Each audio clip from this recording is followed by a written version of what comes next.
Ce bâtiment qui a été construit en 85, effectivement, qui a été très bien construit pour l'époque, répondait à des normes qui, au fil des années, sont devenues obsolètes et nous nous sommes retrouvés avec un bâtiment devenant énergivore, très énergivore.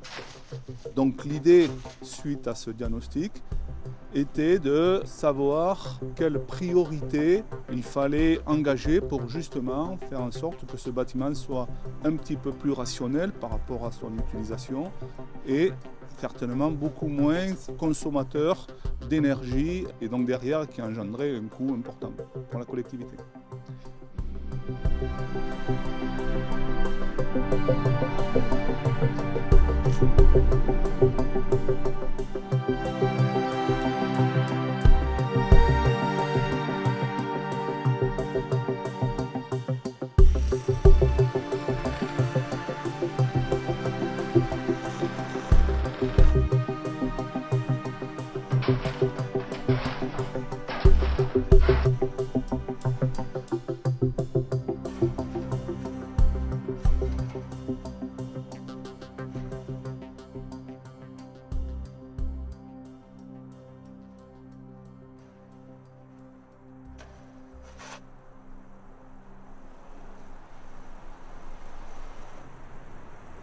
Ça fait tout drôle de revoir la salle Olka comme ça, avec tout enlevé, tout ça.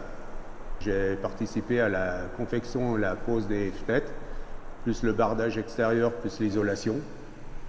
Et c'était en 85-86, donc ça remonte, ça fait 40 ans.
L'objectif architectural a été de conserver une partie du bâtiment et effectivement de faire une extension de ce bâtiment.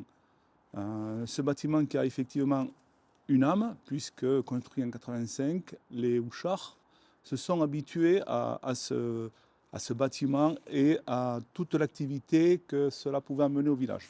Donc la volonté a été de conserver cette activité-là, ce volume, mais de l'améliorer en apportant des solutions techniques plus adaptées à notre environnement et à l'actualité surtout, notamment réglementaire.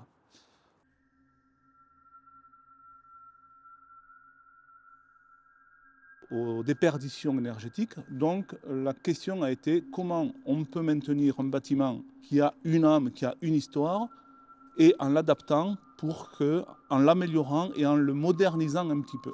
Donc aujourd'hui, on se retrouve dans ce grand bâtiment dont les travaux ont débuté en juillet par le désamiantage et le curage.